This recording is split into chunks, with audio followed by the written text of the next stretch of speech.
Hola, ¿cómo están? Bienvenidas, bienvenidos a un nuevo capítulo de Influyentes acá en CNN Chile.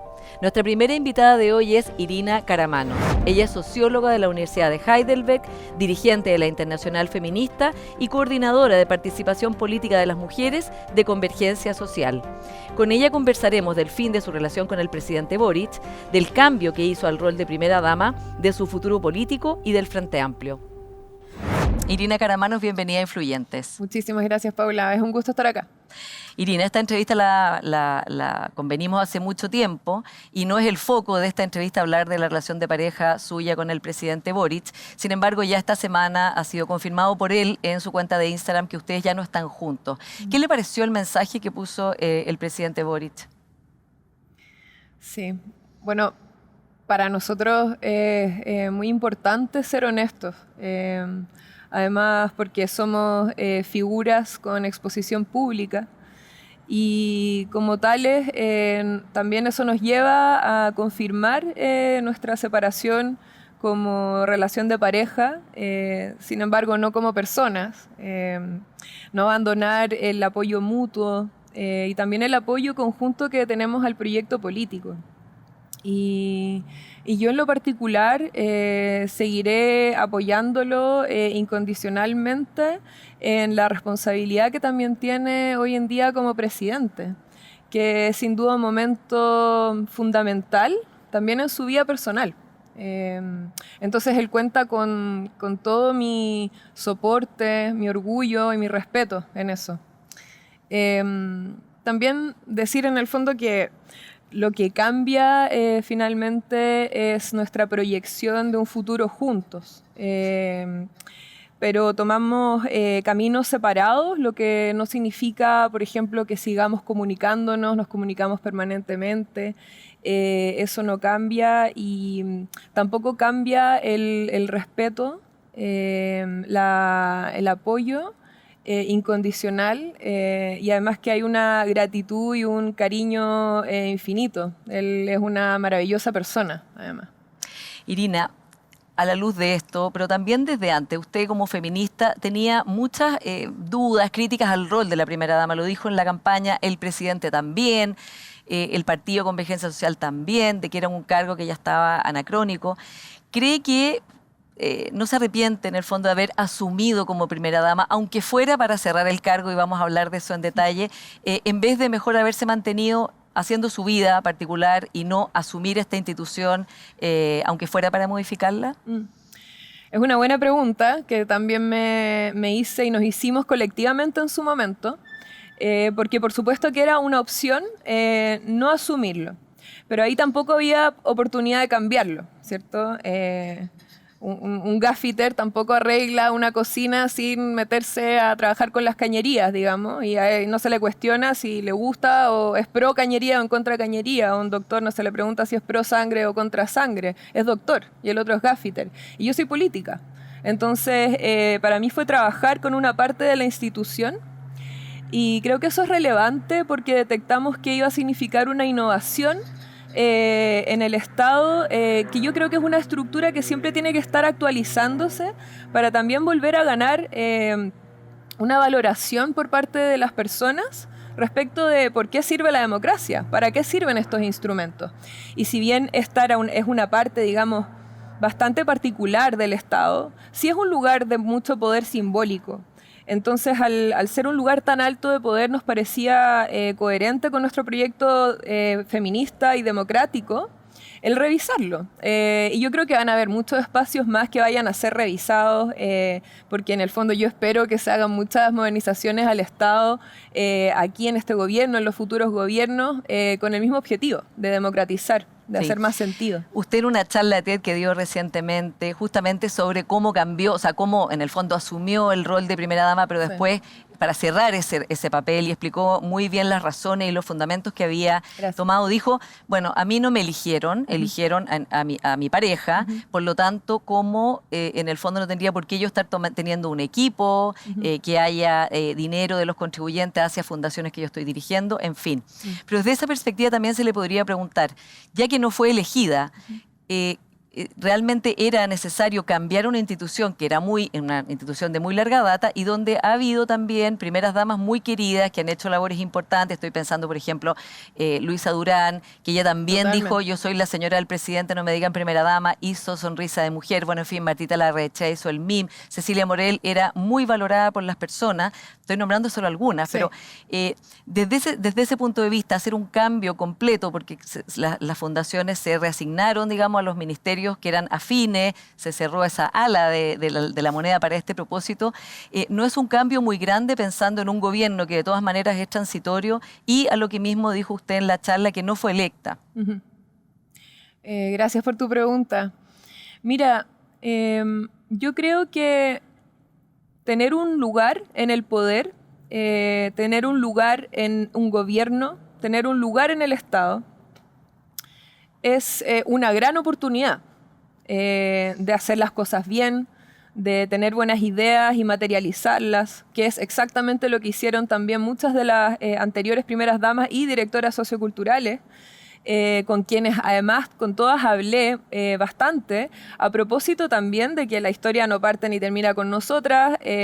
Entonces lo que antecedió a mi trabajo era muy importante conocerlo bien, investigarlo bien. Por lo mismo, ingresar a la institución era importante, porque si no era de afuera y era como decretar algo, como que si se fuera a mejorar una persona porque uno haga magia, ¿no? O una institución porque uno haga magia. No, hay que investigar, hablar con las personas que estuvieron ahí antes y también valorar mucho sus aportes a nivel, por ejemplo, social y también de valoración pública.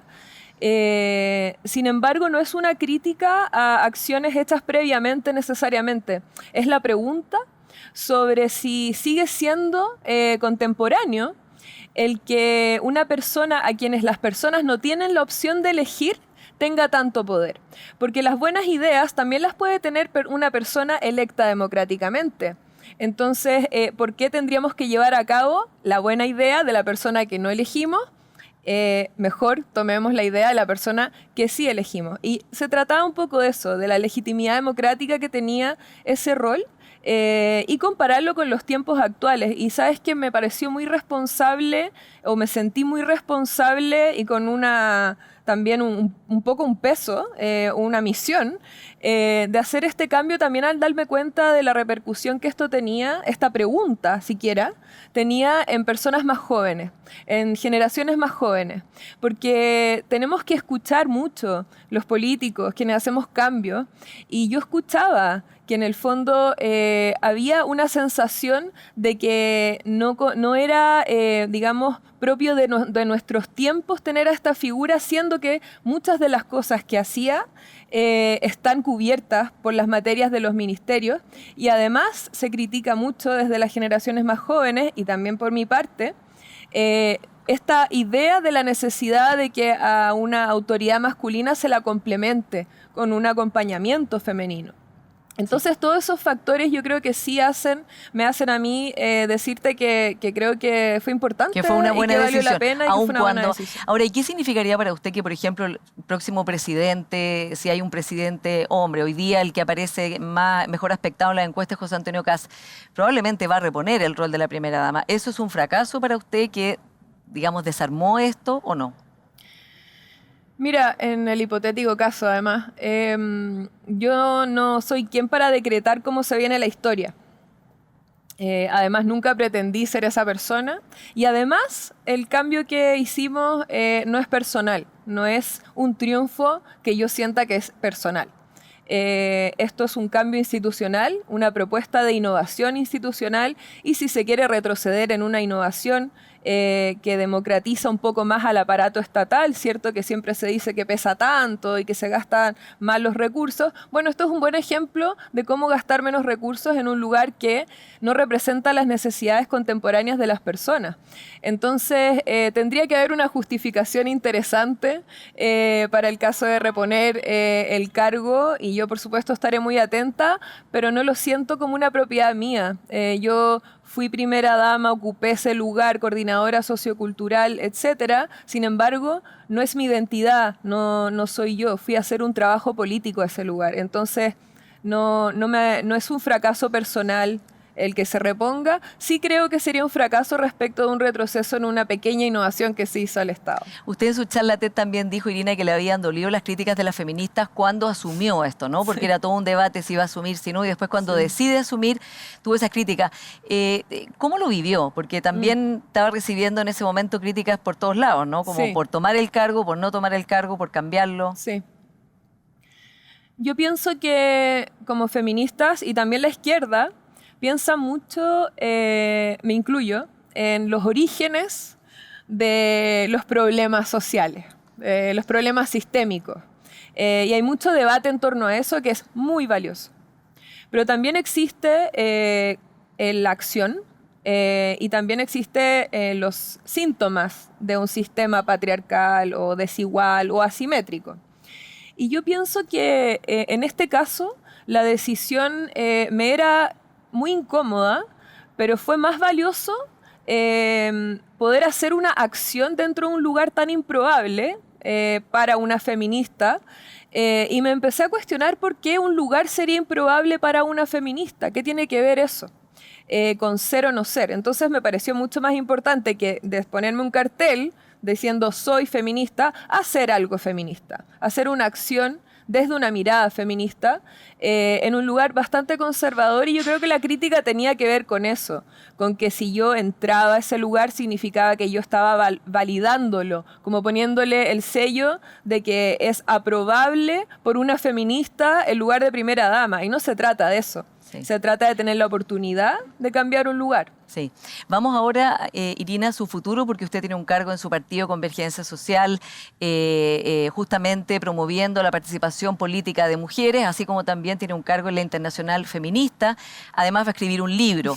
Es difícil empezar una vida después de haber estado, digamos, en La Moneda, de haber estado siendo pareja del presidente y ahora empezar una vida, digo, en el sentido de que de alguna manera usted ya su privacidad la perdió, ¿no? Una parte importante de esa privacidad, y lo hemos visto también estos días. Sí.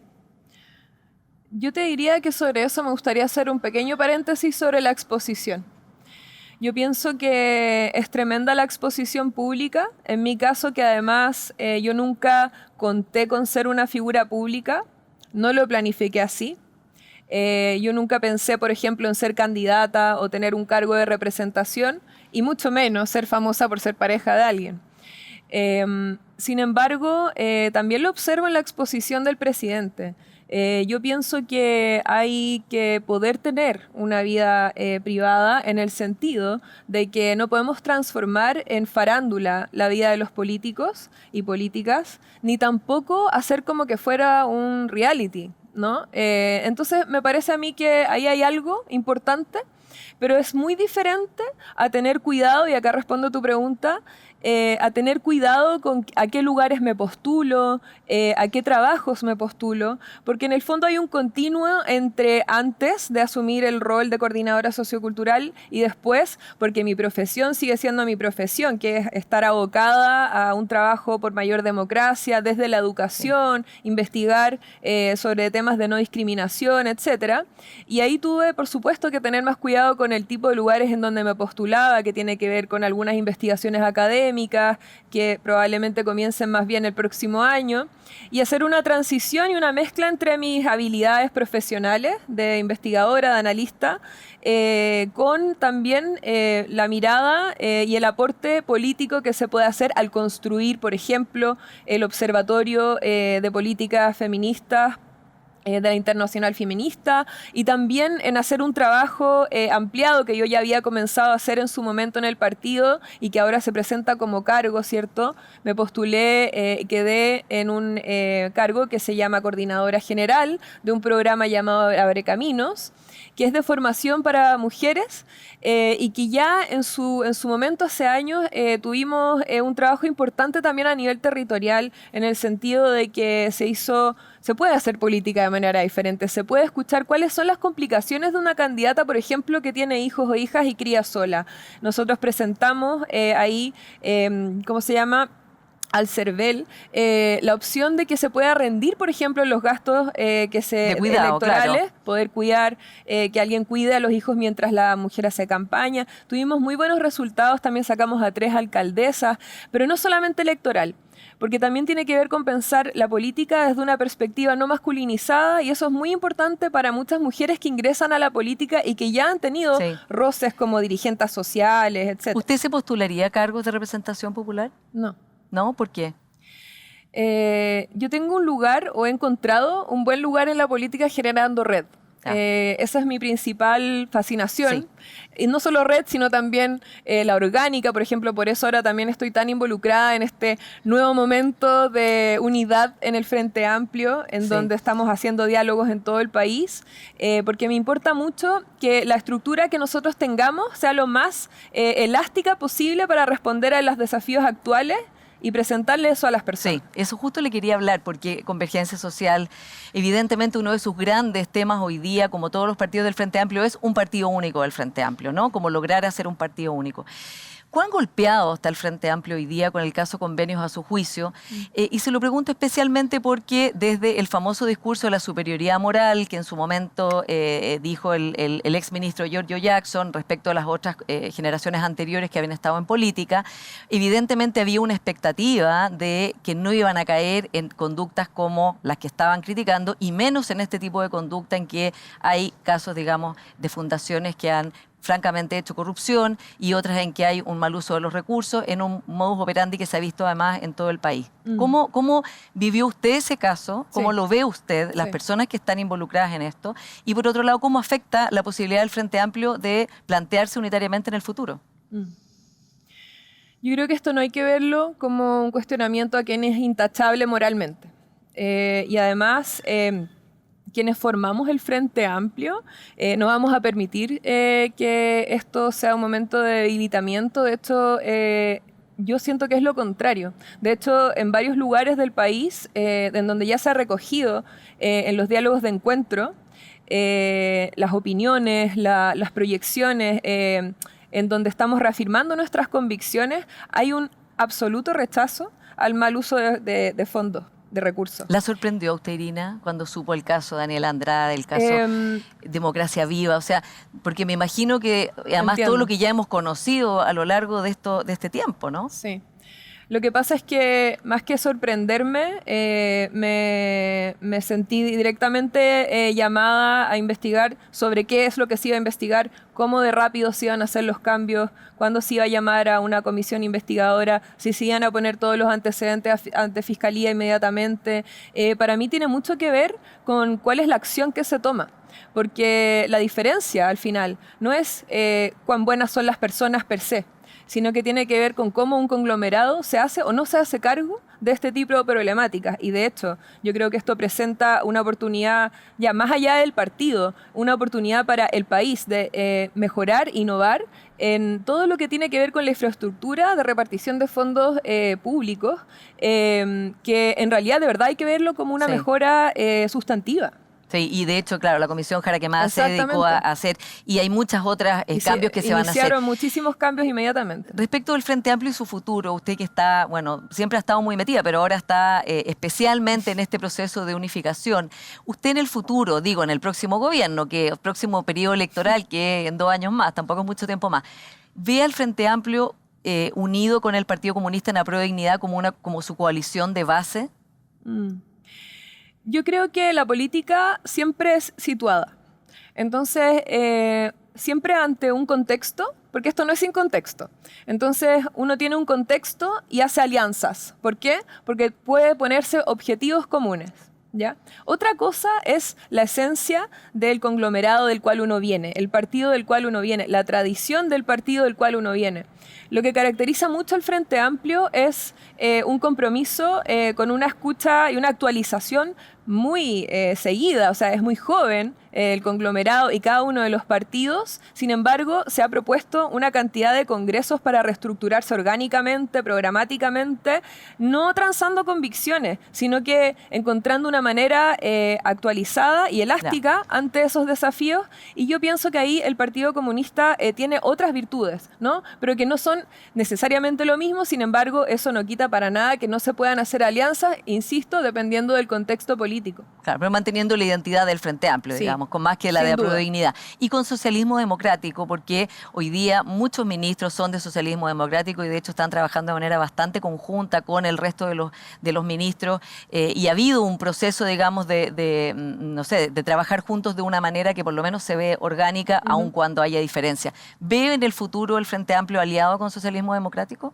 Yo creo que es, como tú dices, un trabajo muy colaborativo y orgánico. Creo también que hay un proyecto específico, ¿cierto?, de Aprodignidad y del Frente Amplio que tiene que ver con un proyecto político que vino a plantear un programa, ¿no? Y a mí me pone muy orgullosa digamos, un trabajo transversal de las izquierdas. Yo creo que ese es un gran desafío que ha tenido el presidente y el gobierno en mantener esa transversalidad a propósito de trabajar en conjunto, ya sea por las experiencias administrativas previas o con las nuevas proyecciones políticas que plantea como alternativa nuestro proyecto, que es el del Frente Amplio, y esa combinación, ese trabajo en conjunto, es muy valioso. Así que yo te hablaría por el momento actual, porque insisto que estamos hablando, por ejemplo, de un proyecto de gobierno, ¿no? Entonces, hasta que en el fondo termine el gobierno, yo estoy orgullosa de esa transversalidad. No sé lo que va a pasar en adelante. Por supuesto que pueden surgir más partidos o se puede configurar de otra manera la fuerza. Irina, y ustedes son la generación más joven que ha gobernado, por lo menos desde el retorno a la democracia, ¿no? ¿Hay algún mea culpa más generacional de decir, bueno, igual con lo que repiten todos, ¿no? Con guitarra era otra cosa, de mirar también a quienes estaban antes con una mirada un poco más benigna? Yo no me incluyo en una mirada maligna previa, para nada. Yo creo que hay un mea culpa nacional político que hacer respecto de una oferta que le estamos haciendo a las generaciones jóvenes de políticos que no me parece justa.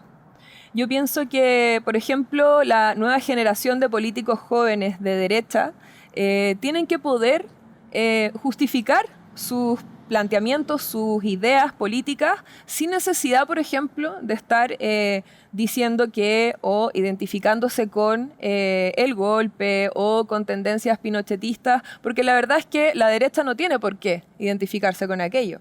La derecha también lo es y puede ser muy democrática y defender los derechos humanos planteando políticas de derecha. Sin embargo, creo que en nuestro país hay algunas, cargas y eso siempre pasa porque se replican cosas. Entonces yo siempre encuentro que es importante que cuando tú me haces esta pregunta como de mea culpa, yo no te diría que los errores tengan que ver necesariamente con un tema generacional. Yo creo que hay un aprendizaje en este momento vertiginoso en el país respecto de todos nuestros proyectos políticos y nuestros procesos políticos. El constituyente, un gobierno con una alternativa que está presentándose, una coyuntura de los 50 años que también generó debates importantes en el mundo político. Entonces yo creo que el contexto político está muy vertiginoso, muy interesante y que por supuesto que eso también hace que todos los partidos estén replanteándose existencialmente, ontológicamente. Claro. ¿Y cómo se conectan? Se nos acaba el tiempo y tiene una última pregunta. Obvio. ¿Cómo está viendo usted el texto constitucional que se va a plebiscitar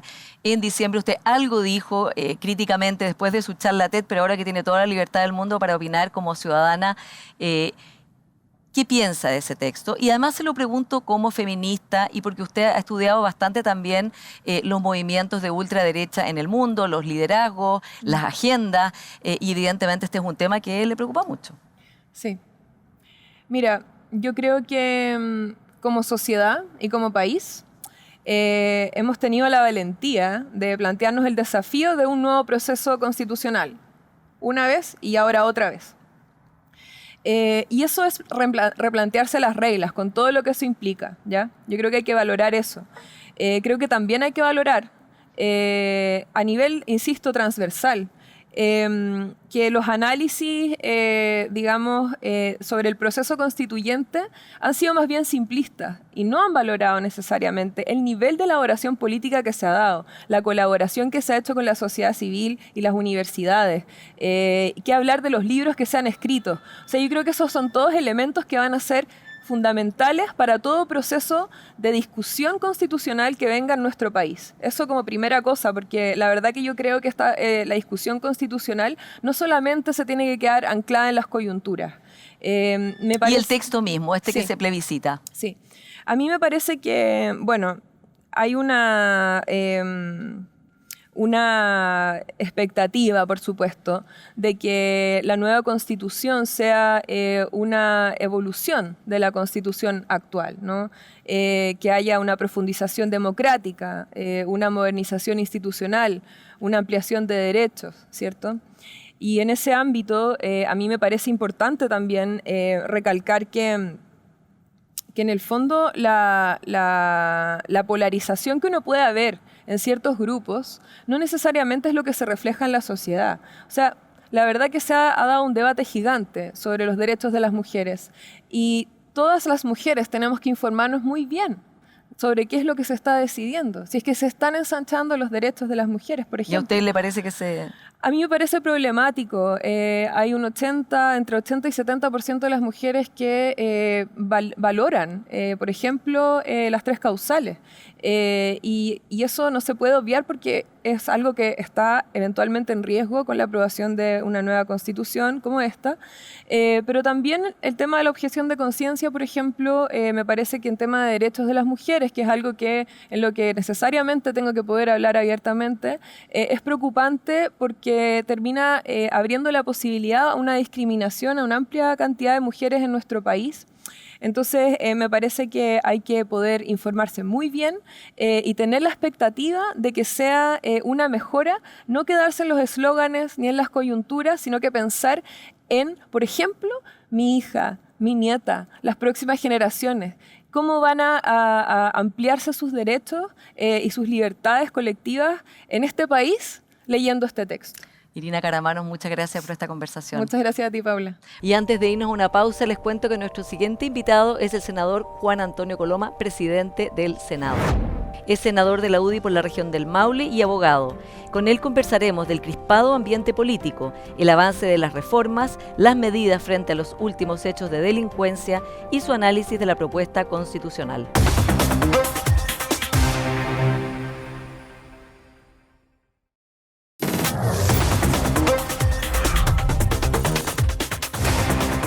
Senador Coloma, bienvenido a Influyentes. Muchas gracias por la invitación. Después de este periodo tan duro, son como 4 años que no se acaban nunca, encuentro yo, ¿no? Exactamente. Bueno, han sido tiempos políticos, son muy llenos de noticias.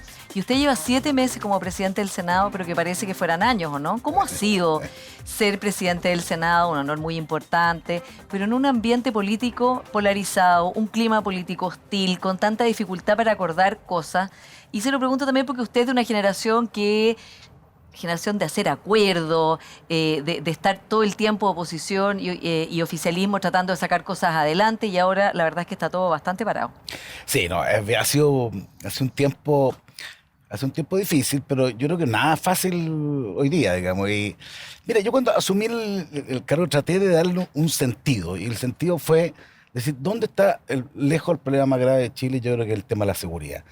Lo que nos concentramos los primeros días con mi equipo, los 15 días, a buscar qué proyectos estaban alguna vez presentados en el Congreso o que se había hablado de ellos y que podía ser clave para empezar a mover la aguja para recuperar la seguridad civil. Es decir, la angustia donde uno va, donde uno siente, es seguridad. Y ahí definimos 31 proyectos que estaban, 19 estaban presentados hace 1 año, 2 años, 5 años, no, cualquiera. Y había otros que eran evidentes que había que presentarlos. Fui a hablar con el presidente de la Cámara de Diputados, le dije, vámonos, me dijo, ok, y después fuimos a hablar con el gobierno, digamos que le costó un poco, la primera dijo que no, pero después engancharon. Y entonces, para mí estos meses han sido, por un lado, de una misión, de tratar de avanzar en eso, ya se han aprobado 19, con toda razón la gente dice, oiga, pero la inseguridad cada vez es más grande. Es verdad, pero si uno no tiene un aparataje legal para para enfrentarla de otra forma. Más gestión nunca va a poder resolverlo. Yo espero que a fin de año, porque esa es la propuesta que hicimos, una agenda de seguridad que terminara con fecha, porque si no le pone fecha uno... Claro, pero el fast track ha ido avanzando, ¿no? No, O sea, ha avanzado, claro, quizás mira, no de toda la velocidad que hubieran querido, pero va avanzando esas 31 leyes tramitándose. ha avanzado en la línea correcta, porque creo que ha habido cosas bien impresionantes. La ley Naim Retamal, que fue muy decisiva, que leyes, que bueno, la ley de usurpación, que puede haber salido harto mejor de lo que salió, pero ley el delito de porte de combustible en contexto de manifestación. Espero que salga ahora la Defensoría de las Víctimas, el Ministerio de Seguridad, el sistema de inteligencia. O sea, es un montón de cosas que se han ido sumando. Claro que de a una probablemente no cambian la historia, pero en conjunto yo espero que llegara el 31 de diciembre con esto aprobado. Y eso tiene que ver con lo que tú me preguntabas al principio. O sea, yo traté de darle una misión. Y eso hace también más fácil de explicitar lo que... Tú dijiste una cosa que es bien importante. Hoy día Chile es un país que como que hay una lógica de rehuir a los entendimientos. Una cuestión que a mí me impacta. Es como...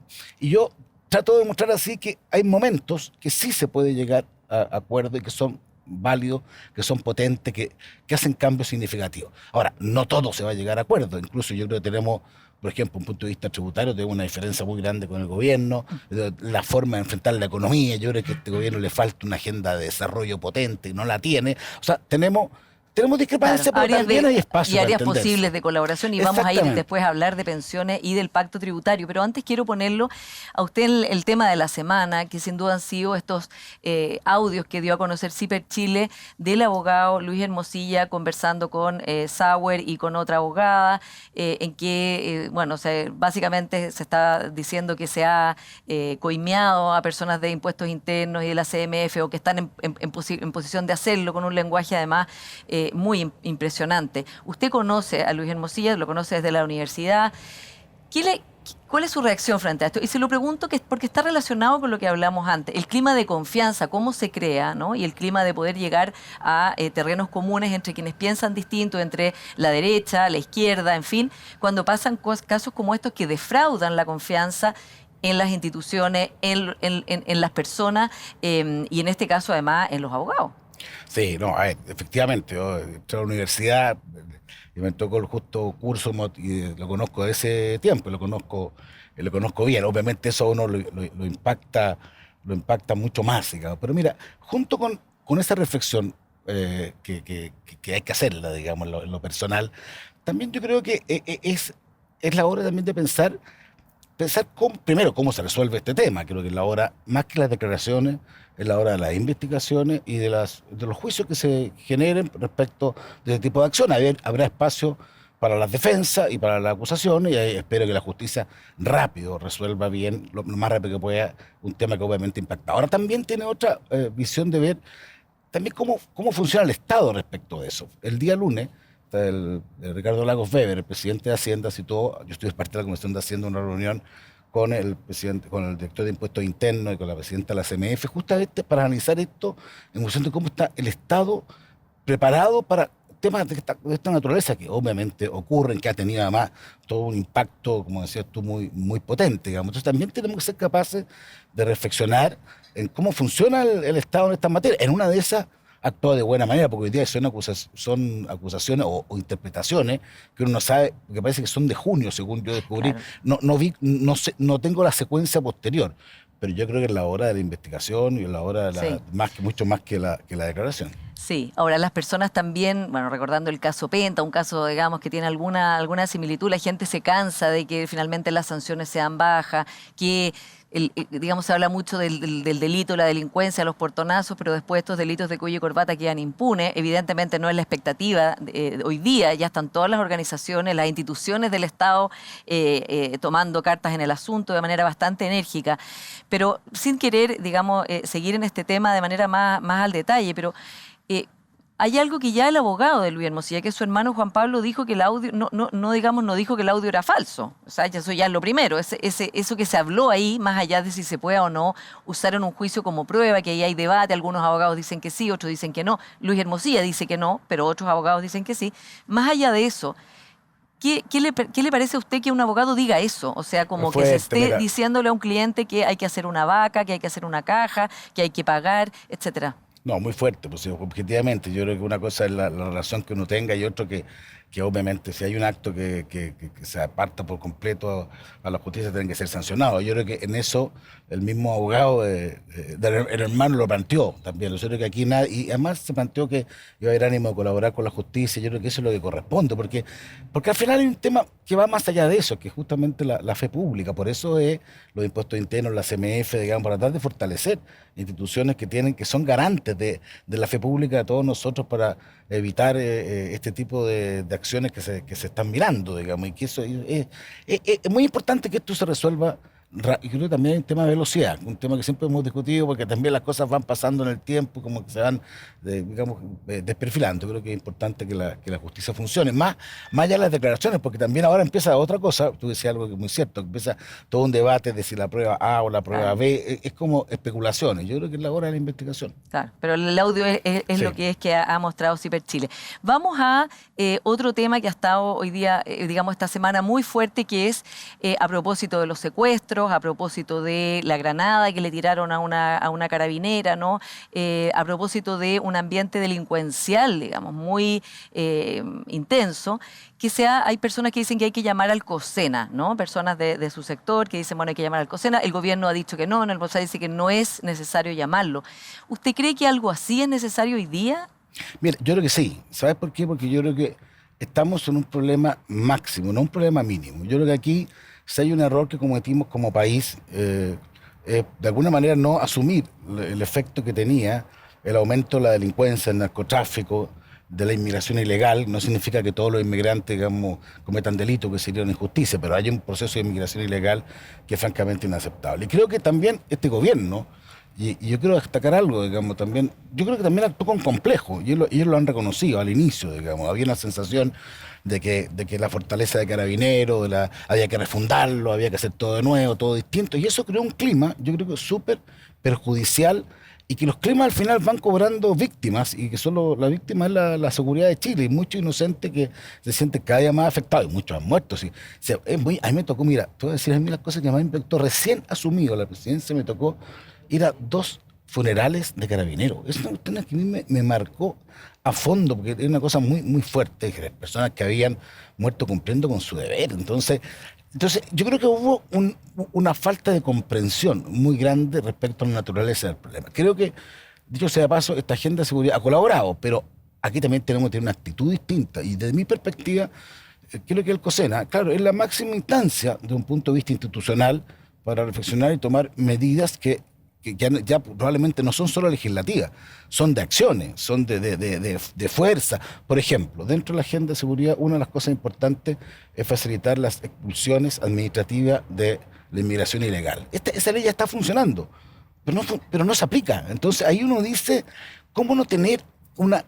Cuando a ti te pasa algo importante en tu vida, o a mí, digamos, uno toma medidas especiales, no hace lo mismo que estaba haciendo porque está en una situación al límite. Yo creo que falta que este gobierno comprenda que estamos al límite, ya no hay paciencia, no hay tolerancia para seguir esperando. Y en eso yo creo que recurrir a instancias máximas de reflexión, si no se trata de no cumplir la ley, me parecería importante, pero siento que todavía hay como una sensación de falta de decisión en asumir temas que los chilenos, de verdad, yo siento que ya como que no va más. Sí. Justamente eso lleva a una reflexión que quiero que usted haga sobre el perfil de la UDI, el perfil de Chile Vamos, porque el Partido Republicano ha tomado esta agenda, ¿no? Ha tomado esta agenda y con esa agenda hizo su campaña, tuvo un éxito muy grande en la elección de consejeros constitucionales, justamente reforzando el tema de la seguridad, digamos, de todo lo que estamos conversando ahora. ¿Usted cree, más allá de la agenda de seguridad y del triunfo que tuvieron los republicanos, que tuvieron la hegemonía básicamente en el Consejo Constitucional, que la UDI debe asimilarse a la agenda del Partido Republicano, endurecer el tono, acercarse a ese tipo de políticas que plantean a veces ellos que no son las que ustedes han planteado tradicionalmente, o que deben mantener una personalidad de un partido de derecha y que incluso podría ampliarse hacia grupos de centro como amarillos, demócratas u otros, pero configurarse más como una centro-derecha, que ha sido el debate político que han tenido desde luego estos meses. Sí, mira, yo me iba convenciendo que para hablar correctamente uno tiene que hablar de las oposiciones, porque yo creo que no somos iguales y no tenemos por qué ser iguales. Hoy día uno ve una oposición de un mundo de vista más de derecha, más de centro derecha, más de centro. O sea, hoy día yo creo que hay una oposición de centro bien fuerte, incluso personas que estuvieron en la centroizquierda que están en contra del gobierno. Por eso yo creo que para ser más correcto uno tiene que empezar a hablar de las oposiciones. ¿Y las derechas? Y ellos también, o sea, yo creo que no es una, digamos, ¿te fijas? Yo creo que nosotros tenemos un ADN, que es un partido que tiene una identidad de derecha, no voy a decir que nadie va a pensar de que, pero también con una vocación popular, que yo creo que es parte de nuestro ADN, y con un ánimo siempre de estar dispuesto a cruzar barreras para resolverlos con los temas. Y yo tengo... Porque hay gente que me dice, oye, pero que ustedes no tienen que nunca llegar a un acuerdo.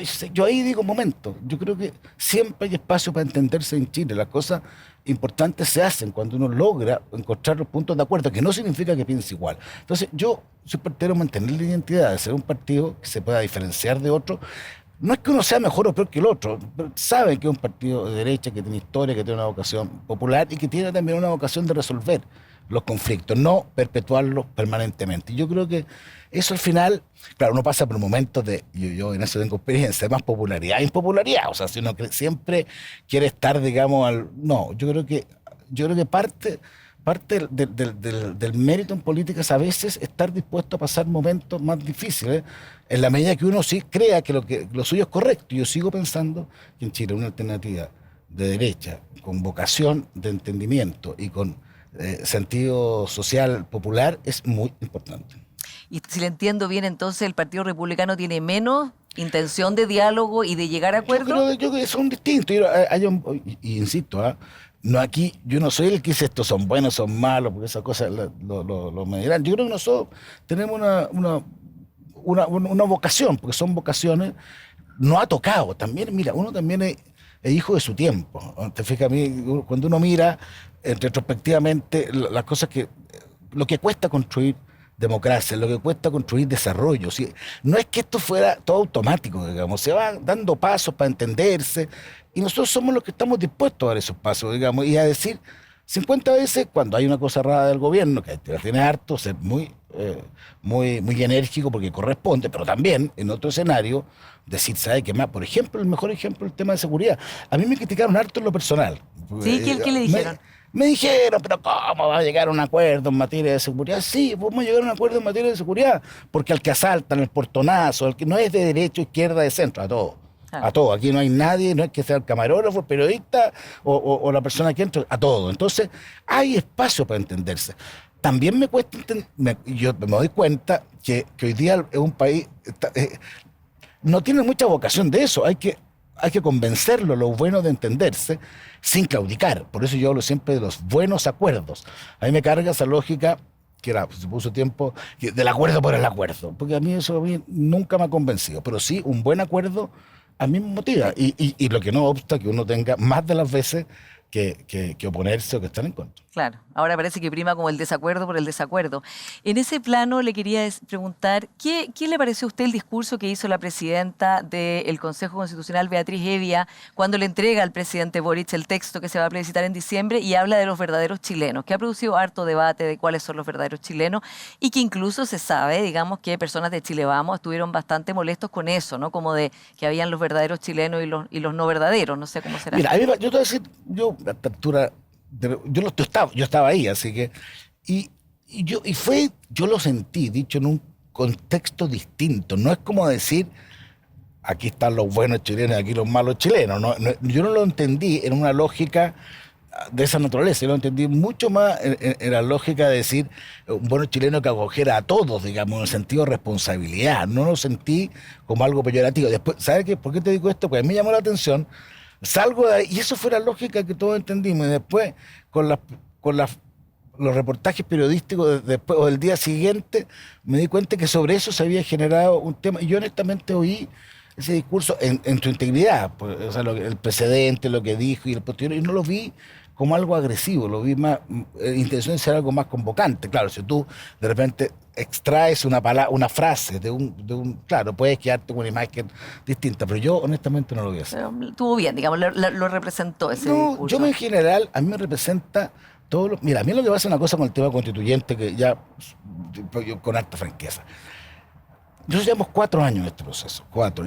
Y yo te voy a decir, además, a mí me tocó ser parte de cuando se inició, cuando teníamos un estallido social y de violencia que tenía destruido el país, cosas que los chilenos no, imagínate los metros, los incendios, los atentados, una cosa muy compleja. Y en ese momento había una inseguridad total respecto a lo que pasaba. Yo soy de aquellos que creo que sí había personas que querían votar al gobierno, no todos, o sea, porque había una mezcla de rabia, una mezcla de abuso, una mezcla de exigencia, de sueño, de esperanza, con personas que aprovechaban ese escenario para tratar de votar al gobierno. Eso lo siento. Entonces había que tomar decisiones, y esta es quizás la vocación que uno tiene que tener. De ahí no llegamos a un acuerdo. Te voy a decir algo que yo no he dicho mucho. Probablemente el tema, hace 4 años, no era constitucional. Había muchas cosas. Yo he leído Más 9. hacer un pacto social. Mira, es que es difícil entenderlo. Yo he leído, al que te me pregunta, yo he leído 9 libros. De todos los autores, algunos de los cuales están de panelistas de CNN periódicamente, y son todas tesis distintas, porque son legítimas. Pero yo creo que había una sola válvula de escape, de tratar de entender si fuéramos capaces de hacer un pacto social. ¿Te fijas? Entonces, distinto, que descomprimiera la violencia, que creo que fue eficiente, y ver si podíamos tener un acuerdo para los próximos años, que me parece siempre sano. Mira, las constituciones son como los mapas. Entonces, que nos definiera que pudieran haber distintos gobiernos. Hemos vivido desde ese tiempo cosas impresionantes, una gran aprobación del plebiscito, después un proceso constituyente deplorable, una constitución que nos presentaron la anterior, digamos, que a mí me llega a sorprender, que los que votaron a prueba hoy día reconocen que era un desastre, digamos. Y después, ahí tenemos la otra duda de si dar un nuevo proceso, que es un nuevo proceso que ha funcionado mucho mejor, con bordes, con personas electas, y hay veces que hicieron un buen trabajo. Siempre uno puede encontrar en una constitución, si la podemos leer, siempre uno puede decir, mira, ha costado cambiar esto, cambiar este otro, pero tendríamos que tener 20 millones de textos. Y yo creo que al final, lo que me pasa, ¿Sí? Lo que me pasa es que yo digo, ¿sabes qué? Después de 4 años, después del esfuerzo que se ha hecho, y probablemente no siendo el tema central, yo creo que es bueno cerrar ese proceso, y por eso que yo entendí esa convocatoria como si sabe que más esto es razonable, pongámonos de acuerdo, votemos a favor y pensemos en los otros temas que sí son muy urgentes. ¿Y usted va a económicos, favor, económicos. a seca, o aprobar para reformar, No, o cree que no hay nada que le preocupe de lo que está No sé, quedando? no, en vez está bastante razonable. O sea, no, te insisto, si cada uno quiere una identidad propia, va a ser imposible que tengamos un texto, digamos. Pero uno tiene que de alguna manera decir, a ver, el resultado final, ¿es razonable? ¿No es razonable? No es que la Constitución anterior sea mala, yo no la encuentro mala objetivamente. O sea, se quedaría tranquilo si queda la Constitución pero yo creo que vigente. vale la pena hacer el esfuerzo para tratar de tener algo que además nos permita trabajar como país, ¿no? Políticamente, en forma conjunta hacia adelante. Eso es lo que a mí me atrae del proceso, digamos, y eso es lo que yo espero que Ahora, senador, falta poco en realidad. a usted para cerrar este tema constitucional, pero a usted en alguna parte le complica el hecho que no sea una constitución que tenga un gran consenso este texto, y el hecho de que personas que votaron rechazo la vez anterior, como Jorge Correa Sutil, o Ernesto Tone, o sea, figuras que digamos, cruzaron hacia el otro lado con bastante costo, ahora se opongan a este texto y le consideran que tiene tantas cosas tan complejas, o Genaro Arriagada, o el mismo presidente Lagos, ¿no? Que se manifestó, dijo, esto le estaría dando el poder de veto a un grupo sobre el otro, y yo que viví eso no puedo aceptarlo. ¿Le complica, le habría gustado que fuera una constitución que incorporara por lo menos a las personas que estoy nombrando? O sea, siempre uno le gustaría que las cosas sean mucho más de entendimiento máximo, digamos, pero creo que, dicho lo cual, yo creo que el tipo de reacciones que han existido de esas personas, que son muy respetables, digamos, han sido también cuidadosas. No han dicho, digamos, esto es un desastre, o no usaron las expresiones respecto al anterior. Pero Genaro Arriagada dijo que esto podía ser una regresión autoritaria. Sí, pero Ernesto Tone dijo que era un retroceso en los derechos de las pero mujeres. Pero la otra era la cosa mucho más dramática, como era refundacional. Entonces, yo creo que hay un matiz de diferencia. Sí me preocupa que haya gente del sector más de acá que digan por razones completamente inversas. Sí. Bueno, que hay descolgados de derecha. Te revela lo difícil que es esto. Si esto es un proceso muy complejo. Yo me tocó leer la historia de las constituciones. Nosotros hemos tenido 10 constituciones, pero como tres conocidas, por así decir. La del 33, 1833, de 1925 y la del 80 modificada el 2005. La del 25 es bien notable porque un plebiscito, hizo un plebiscito que votó el 10% de los padrones, el 10%.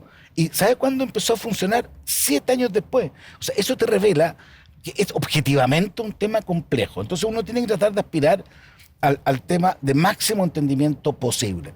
No va a ser total. Pero aquí hubo posible. Máximo entendimiento posible. Yo creo que hubo, es que no sé, mira, hasta el final, siempre yo he buscado razones, he conversado con personas, yo tengo buena vocación de tratar de conversar, digamos, y cada uno me plantea un tema distinto. Entonces digo, si fuera por eso, nunca podríamos tener una ley en nada, porque ni una constitución en nada. Y las constituciones son como los mapas, no es otra cosa que eso. Y a mí me parece que tiene un diseño que me parece bien. Tú me dices, ¿tiene problemas? Sí. Por ejemplo, yo creo que las normas de transición, yo las habría hecho mucho más rápido respecto de varios sistemas, pero está bien. Pero al final, uno tiene que medir que es mejor esto o dejar una situación de inseguridad constitucional, porque yo una reflexión, yo he visto a algunos dirigentes, particularmente del Partido Comunista, decimos, bueno, ahora ni un tercer proceso, y ahí sí que yo digo, ¿sabes qué más? El presidente Boric lo descartó completamente, senador. Pero no será la primera vez que el presidente Boric tiene que hacer algo que probablemente no hubiera gustado, pero en función de la coalición. Entonces, a mí lo que me preocupa es que ya se instale por algunos decir, ¿sabe qué más? Ahora viene un tercer proceso. Y yo ante eso digo, ¿sabe qué más? Pero eso no lo ha dicho nadie, digamos. No, ¿cómo que salvo, nadie? creo que el alcalde Jadwe. Bueno, pero el alcalde Jadwe no fue... Sí. Pero la vocera Camila Vallejo, que es del Partido Comunista, dijo, guste o no guste, en el corto y en el mediano plazo no hay otro a mí proceso. Pero dicho lo cual, cada uno sopesará. Sí. Al final, yo digo, después de 4 años, después de lo que hemos vivido, voy a hacer un pequeño comentario. Y lo que hemos vivido, particularmente en el proceso anterior, no todo es negativo. Yo creo que, por ejemplo, el proceso de discusión constitucional, yo creo que ha sido muy notable. O sea, yo me acuerdo en la mañana uno oía hablar de la plurinacionalidad, del sistema de justicia, de los fondos de pensiones, que del hemos ahorro. aprendido de constituciones, hemos aprendido harto. ¿Sabes qué pasa, Paula? Hemos reflexionado sobre cosas que en general los países no reflexionan, porque se dan como por hecho. Entonces, dicho eso, yo creo que llegó el momento de cerrar el proceso. Llegó el momento de decir, ya, dediquémonos, tengamos esto, a mi juicio, razonable. Ahora, preocupémonos de otras cosas. Para cerrarlo, ¿basta un 51%? Mira, como dijo el consejero Luis Alejandro Silva. No, pero trataremos de ser un poquito más amplio, digamos. Pero mira, ojalá fuera. A mí me encantaría que nuestro país hubiera llegado a una lógica en que esto se resuelva de mayorías grandes, pero vamos a ver qué ocurre. Yo todavía se nos acaba el tiempo, fe. senador, pero quiero preguntarle, usted ha hablado mucho acá de diálogo y llegar a un acuerdo. ¿Usted se va a jugar porque hay algún acuerdo en materia de pensiones, que es un tema que la gente lleva décadas esperando, siguen siendo bajas las pensiones, y la verdad es que si pensamos como el gobierno desde lo que planteó hasta donde va ahora ha hecho bastantes concesiones, me dirá, bueno, entre medio un plebiscito, etcétera, es cierto, pero digo, ¿se podrá llegar a un acuerdo, digamos, en que realmente en este gobierno se pueda superar en vez de seguir chuteando esta pelota hacia adelante cuando las personas siguen con pensiones malas? Mira, a mí me gustan los buenos acuerdos. A mí no me gustan los acuerdos por los acuerdos. Porque creo que es lo que me refleja, los buenos acuerdos. Yo creo que en pensiones tenemos que tener un buen acuerdo. Yo creo que hasta ahora, con toda honestidad, el gobierno no ha hecho una buena propuesta. Y lo digo, tú dijiste a la pasada lo que es muy cierto, porque tuvimos un plebiscito, sí. Y el tema el segundo tema, leí el otro día que el principal había sido la plurinacionalidad, pero el segundo más importante era pensiones de la gente mayoritariamente. A mí me pasa en el Maule, a mí me preguntan de temas de seguridad y me dicen, oiga, no me toque mi plata, porque mi plata es mía, porque yo me la gano y que sea el Estado a través de la PGU la que financie a aquellos que no pueden acceder. Entonces, dicho eso, vivido lo que hemos vivido, reflexionado lo que hemos reflexionado, que el gobierno siga pensando que una parte de la plata de uno va a tener que ir a otro, yo creo que es imposible. Entonces, creo que no, O sea, usted dice el 6% entero debe ir a la cuenta individual. Uno siempre puede hacer cosas que imaginativa, pero eso tiene que ser el concepto básico. ¿Te fijas? Tiene que ser el concepto central. Y yo eso no lo he visto hasta ahora. ¿Sí? Creo que ha habido, al contrario, he visto algo que todavía como que se mantiene, como si en Chile no hubiera habido una reflexión, un debate político importante. Pablo, a mí me ocurre, yo lo digo con alta franqueza, yo soy harto de terreno y yo permanente. Ahora, te aseguro que la mitad de las preguntas van a ser sobre el tema de seguridad. No, 3/4 partes sobre los temas de seguridad y el otro respecto de este tema. Ya, pero para entender bien, usted el 6% está No, abierto a que hay una parte de solidaridad, porque digo, si no, ¿cómo subimos las pensiones? No, al lado de solidaridad. Yo Ya. creo que tiene que entender, partamos al revés. Yo creo que el gobierno tiene que asumir que hay una inmensa mayoría de chilenos que después de reflexionado el tema, tuvimos un año discutiendo el tema, asumen que en términos generales los ahorros personales tienen que ir a las cuentas personales. Tú dices, oye, yo necesito un periodo de transición respecto de algo, necesito ayudar. Y además, dicho sea de paso, en materia de pensiones y el gobierno anterior, aquí hubo 2 gobiernos, para ser bien justo, la presidenta Bachelet con el Pilar Solidario dio un paso importante en materia de pensiones. El primer paso en hacer solidaridad. Sí, y el presidente... No, de usar impuestos, que es distinto, y con fines generales. Y el presidente Piñera dio otro gran paso, que fue la PGU. Porque también uno tiene que ser franco para no, aquí estas cosas. Bueno, entonces la PGU, a mi juicio, es el camino para hacer lo que el gobierno quiere hacer a través de tomar la plata de uno para dársela a un conjunto de otras personas. Creo que esa dimensión, ese diseño es el equivocado. Yo espero que... Y además creo que es importante que el gobierno ya tome decisiones en esta materia y en otras materias y no siempre diga que no puede hacerlo. Yo vi ahora, me quedé preocupado esta semana, que veo que todo el mundo le echa culpa al otro respecto a lo que está ocurriendo. El gobierno dice que es culpa lo que está en materia de inmigración, que fue culpa de los gobiernos anteriores. O sea, aquí los que están cometiendo los delitos son los que han inmigrantes ilegales que han entrado ahora, último, particularmente, que están haciéndolo en la frontera, lamentablemente, o que diga otra autoridad de gobierno, digamos, que la responsabilidad en todo es de lo otro. Yo Sí, que, senador, una espero última que asuma esta responsabilidad Sí. y sí me gustaría que tengamos un buen acuerdo en materia de pensión. Sí. Una última pregunta, porque ahora sí se nos acabó el tiempo. De alguna manera, este plebiscito que tenemos el 17 de diciembre ha vuelto a reunir a la centroizquierda y la izquierda. La presidenta Bachelet acaba de anunciar su voto en contra, el presidente Lagos también, así como figuras prominentes de la democracia, todo el Partido Demócrata Cristiano, y figuras que estaban como fuera de la órbita, como Genaro Arriagada, Jorge Correa Sutil, han sido muy críticos. ¿Cómo puede ser este un pacto incluyente e inclusivo si está dejando fuera a todas estas personas que son parte de la historia de Chile y que representan a un amplio sector de la sociedad? También ha habido mucha gente de amarillo y demócratas que yo jamás hubiera podido pensar que podíamos coincidir, no en un programa de Pero gobierno. tienen un diputado. No, Sí. sí, pero tienen 2 senadores, digamos, que tienen un rol, o sea, representar el centro. Yo tengo la impresión, además, que en general la izquierda ha abandonado el centro.